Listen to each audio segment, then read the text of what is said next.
Now that you know how to open a document in Microsoft Word and use the ribbon menu, and you have seen how to create columns for a newsletter, I am going to show you how to change the style of the letters or words in the document.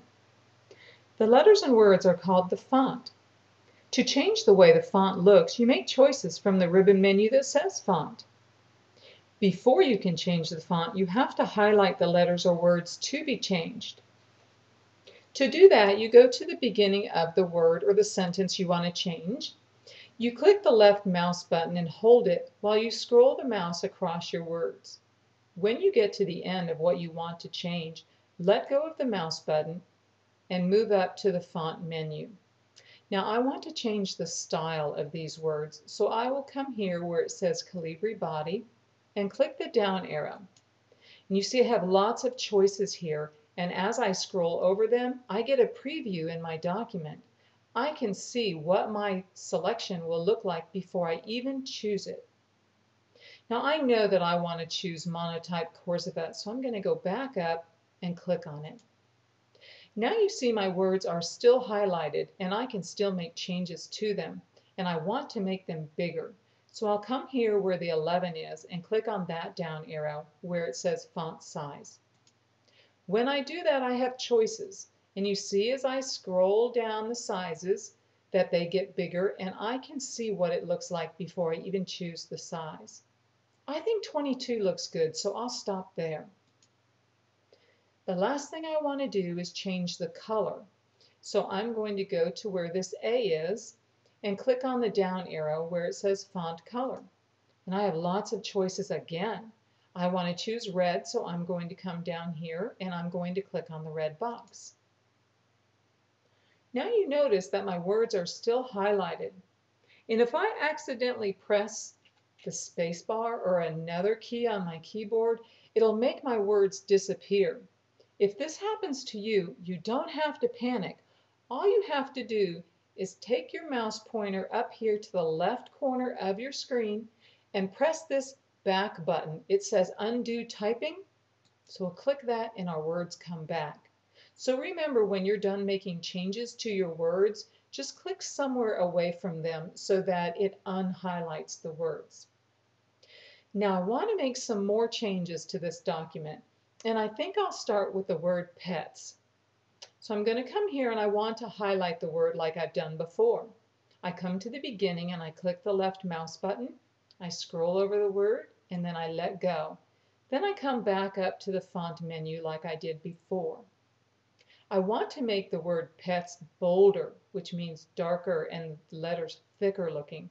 So I click on the B where it says bold. And you notice how dark the word pets got? Just what I wanted. The next thing I want to do is underline the word pets, so I'll click on the U and you see a line appears underneath it. Notice that these are on and off buttons, so if I click underline again, the line goes away. But I really do want it to be underlined, so I'm going to click it back. A little bit later, I'm going to show you how you can change the way that underline looks and how you can give it some color. But for now, I want to make one more change to the word pets, and that is to give it some color. So I come back to the A and click on the down arrow. I see all my choices again. I think I'll choose blue. So I click on it.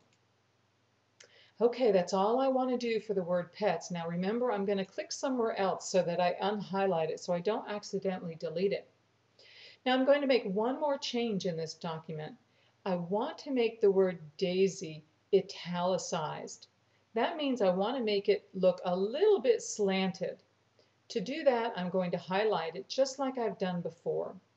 Come to the beginning of the word, click my left mouse button, scroll over the word and let go, and then come back up to the font menu.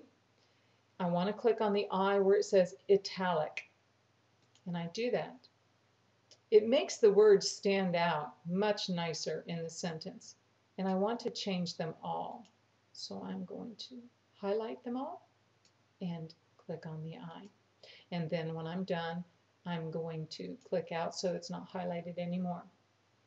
I want to show you one more thing about the font menu. You have a lot more choices than those that I was able to show you in this short lesson. So you come to the font menu where you see the square and this little down arrow, and you click on it. And now you get a much bigger menu that shows up. Here's where our style was. This is where I changed it to Monotype Corsiva. Here's where I changed it from italic to bold. And here's where I changed our size. Over here is where I changed the color. We recognize that menu. And over here is where I can change my underline style, just like I promised you. Here is where you can change the way that underline would look.